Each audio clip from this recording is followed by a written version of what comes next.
people just breathe because we're in Lagos. Yeah, it's just, I think when they think that, okay, you are somewhere, you are making a lot of money, you should be paying them.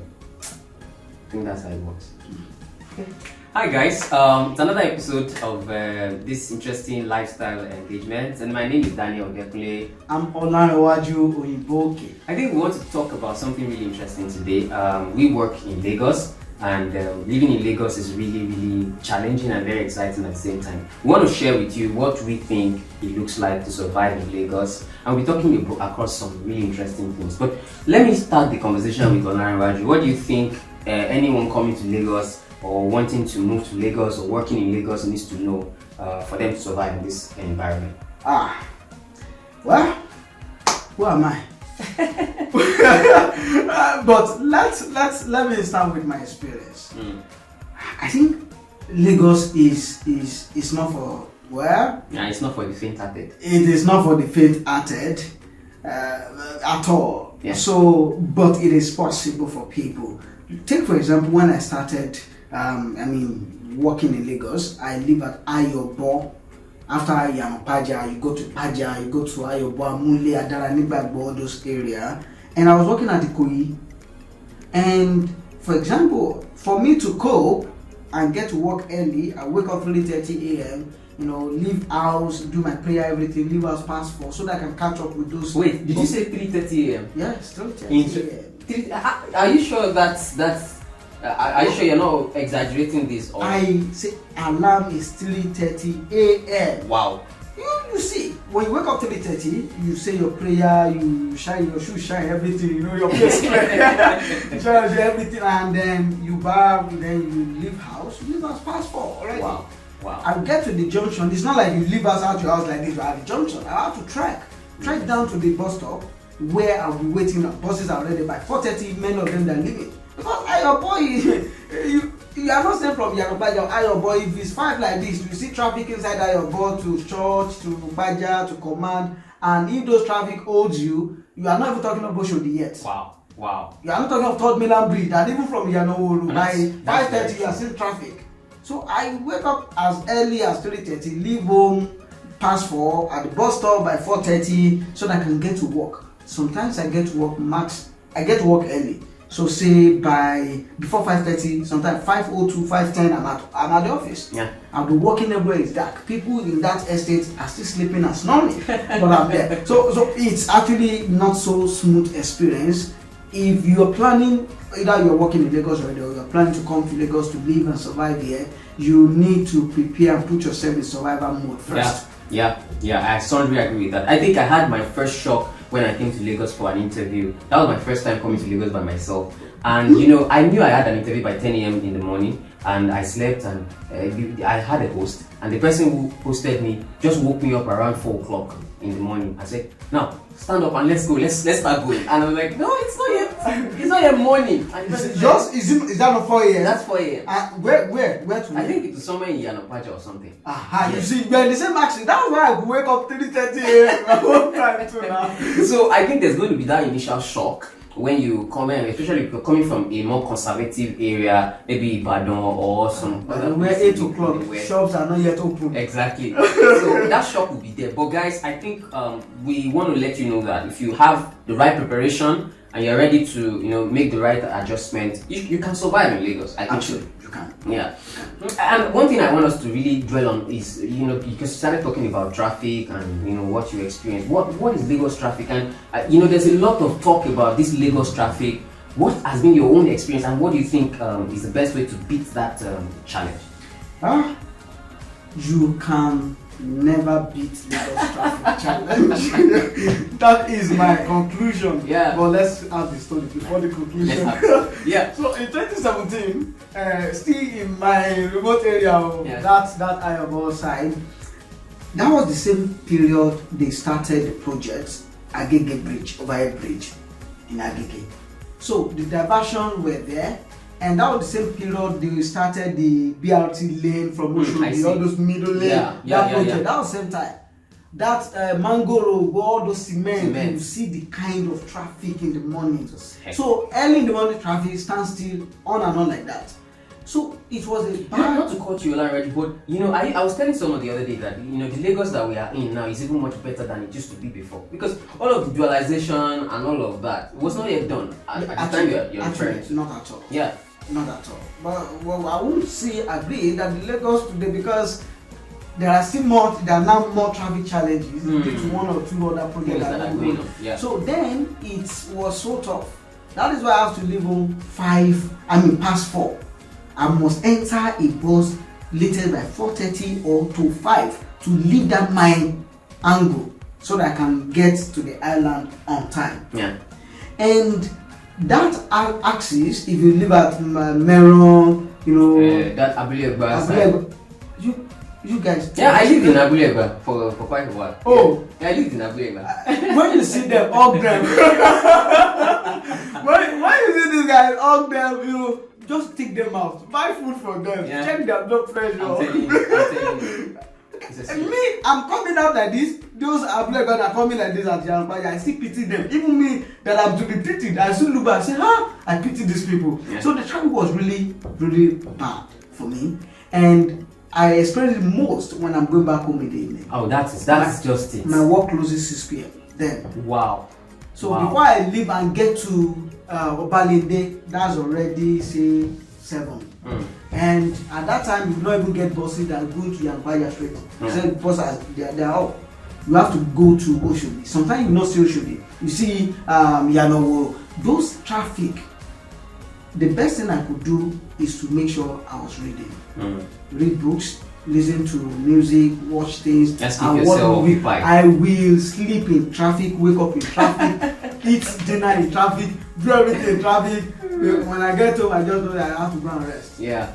And during my early days in Lagos, there was one time I made a trip to the island and I came back. And I made a trip in the morning, and I felt, under 1 hour I was already at my destination. I said, maybe this thing is not as bad as I think. Good. But coming back to the same destination where I came from, well, it was serious.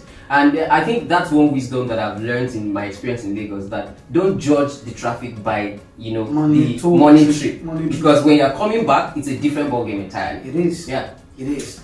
That's interesting. And for me, I think what has really helped me, I wouldn't lie, I think remote work has really helped me, because that's recently. Yeah, recently. But Lagos traffic is something you just have to factor as part of your daily life if you're going to survive in Lagos. But let's even move on a little bit from traffic, and let's talk about accommodation. What was your experience trying to find a place to stay here in Lagos? Well, I will share my experience, but first, you guys should judge in the comment section. Agents in this Lagos, do they have heaven?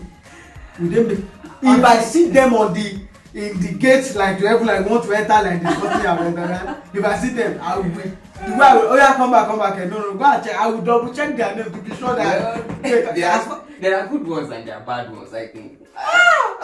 Share your experience. But seriously, Lagos agents are terrible. I won't lie to you. I've spent not a small amount of money just between agents, and the fact is, they collect your money, they take you to a place, and that place is not even acceptable at all. So I don't want you to say you are saying it too easy for people to understand.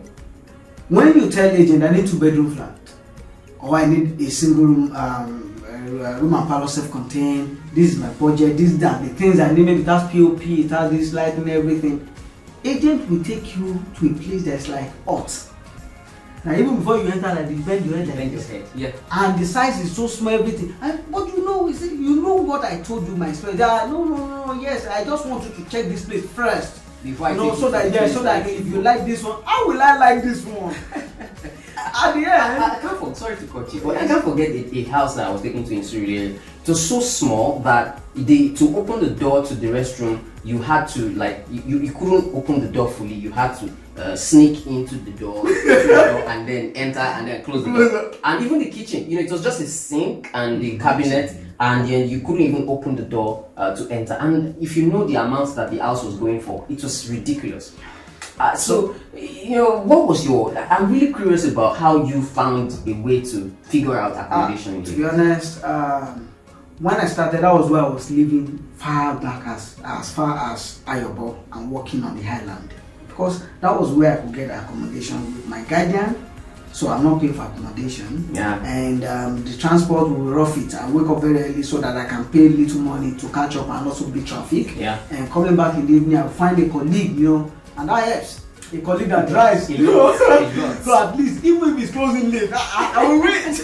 Yeah. I will, and then boost me to maybe Oshodi to somewhere, and from there, let's rough it back home. So when it got to a point after 4 months of waking up very early at 3:30, I knew that if I continue like this, I would die. It was just clear. Indeed. So for people that, and I'm going to share with what I then did. Then I did not have the money. I have to move close to the island. Then I came to Oworo. Close to the Third Mainland Bridge. Yes, close to Third Mainland Bridge. Another experience. Agent. So I had to borrow money from the company that was working, that they should borrow. See me now, I'm almost fainting. Yeah. See me, I cannot even think well, I cannot do this work well. And mentally, I just put everything together. And they see that it's very obvious. So okay, they borrowed me money. I had some of the things I've saved, then I have to move closer. Yeah. The very first day I got home like 7, and everywhere was still clear. I said, is this real? That I can. I was asking myself, what do I want to do now? What do I want to do? Like, okay, now because the time you're supposed to spend in traffic was already okay, reduced. now I have time. What's happening? What will I do now? I'll just lay on the bed and say, I'll check that again. Okay, what will I do? That was the first time I knew that evening you can actually enjoy your evening. Exactly. And I started learning and doing a lot of things. So I literally have to pay sacrifice. My salary after that time could not even take out a friend to ShopRite to just eat something. Yeah. Because I've used it to be paying back my house loan. Yeah. But I had that comfort. Yeah. So that was the first experience that I had. And yeah, my story is also similar to you. Of course, I got somewhere to stay at first, but at some point you have to move on and find your own footing. And one of the lessons I've learned in my experience in Lagos, just to sum it up, is that you may have to make some sacrifices so that you can conserve your energy, conserve your resources. I think you have to make some spending.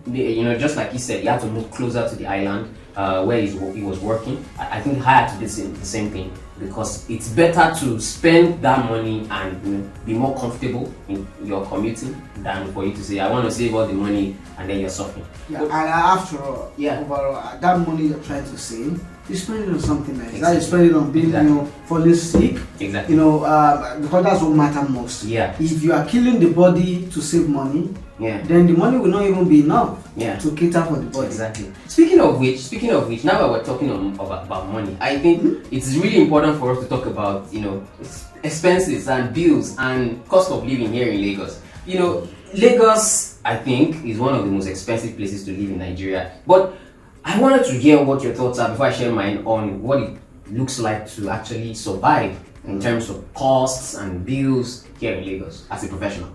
So there's this thing called your dress according to your material. Yeah. Not even to your size now. It's the material that if you have 2 yards, they cut that dress according to 2 yards. If you have 4, cut that. So that was what works for me, and I think that's what is working today. When I was earning about 70,000 naira per month, I was still saving. Yeah. And I was still coping, even though for lunch I would take cream crackers, like 4 or 5. But at least I'm taking something. Yeah. When I have improved salary, then I still have that habit of saving was there. So one thing I would like to tell you today, you never earn enough. Yeah, that's very, very true. In fact, that sums it up. Yeah, continue. You never earn enough. So whatsoever you are earning now, make it an habit to save from it. No matter how simple or small it is. Very important. Then your order, you can now start cutting your coat according to your material. So since I have 50,000 left now, okay, I want to go out. If I want to go to cinema, how much is the ticket? Ticket is 1,500, and popcorn and all this thing maybe is 500, making 2,000. And transport should be like maybe 800. No, if I trek here and jump keke here and do this and this, can I do transport to 300? Add it like that. We always have a way of getting that same fund at the end.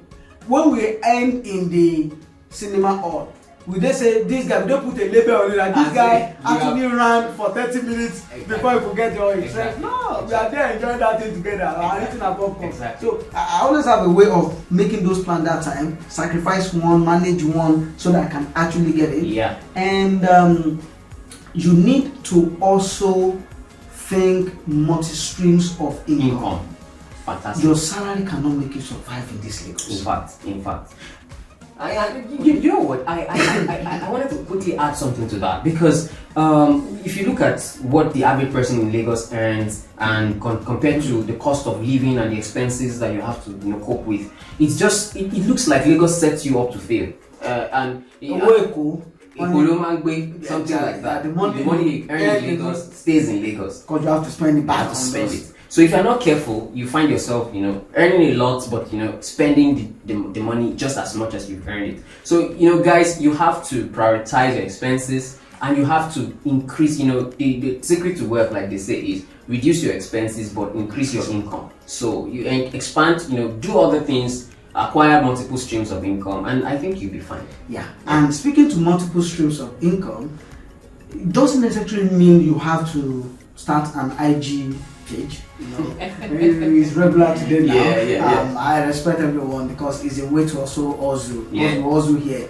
But another way is your second stream of income could be a skill you are learning now. Yeah. Because if you want to move exponentially in rank and earn more salary, you need to prove skill beyond the level you have now. Yeah. You don't just wait for promotion that because I've spent 2-3 years in this role, then promote me. No. The moment you can demonstrate that skill, if your current employer could not promote you, opportunities will be there that will elevate you because you now have more skill, and that will come with more money. So one thing you can do is, even while you are surviving with that salary, if you cannot do all those, run those business, then add more skill to yourself in such a way that with this skill, if I apply for job somewhere higher than where I am now, they will take me, and that will be more money. And you continue that way, come on, you'll be chilling with the big boss. Yeah, guys, you just need to invest in yourself, expand your potential, and you can increase your earnings, and you'll be fine in Lagos. We wanted to stop here, but I wanted us to just give our viewers one more bonus in terms of living in Lagos.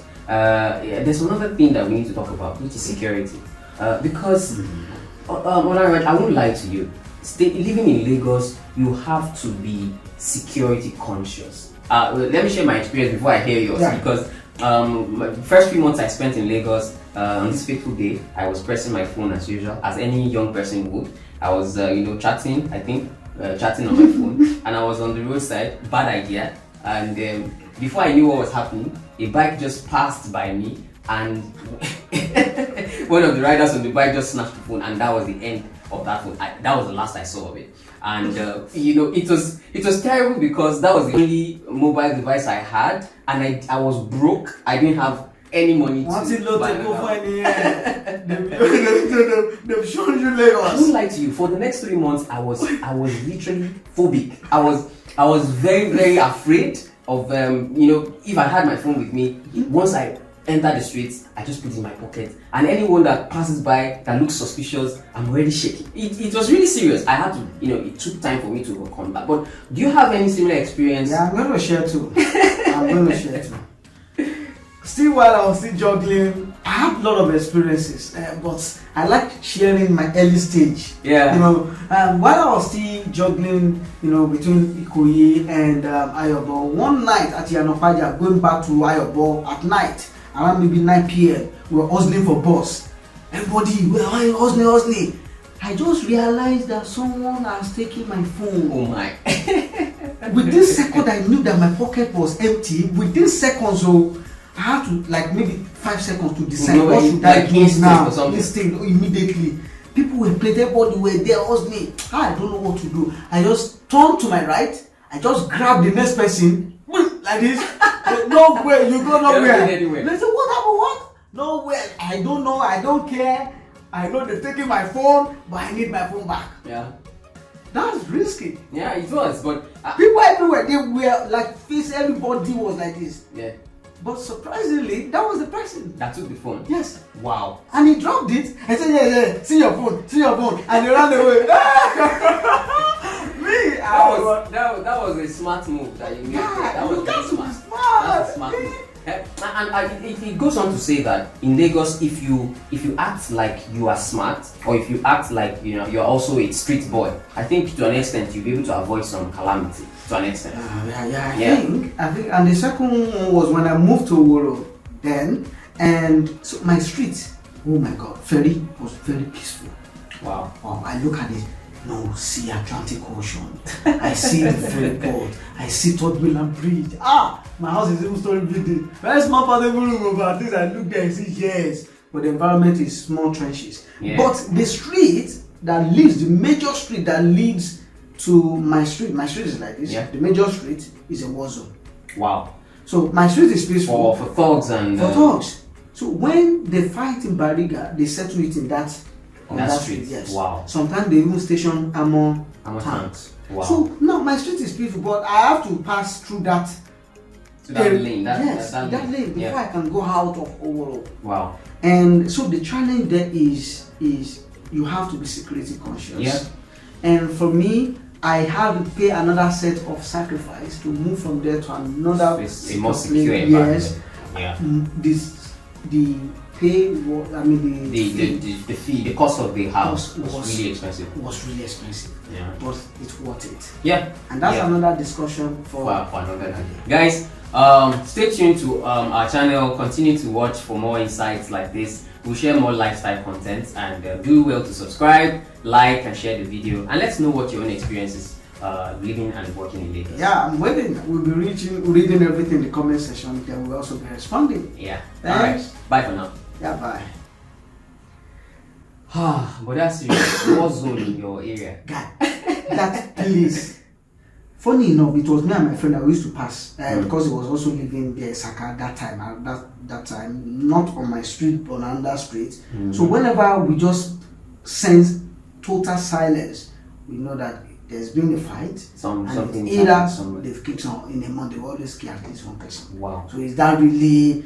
I heard that now that they've sanitized that place now, they now use OPC. They paid money monthly, but now OPC are roaming around. They are keeping everything safe. But it wasn't a nice experience those days. So security is very important. Very important. Very important. Yeah.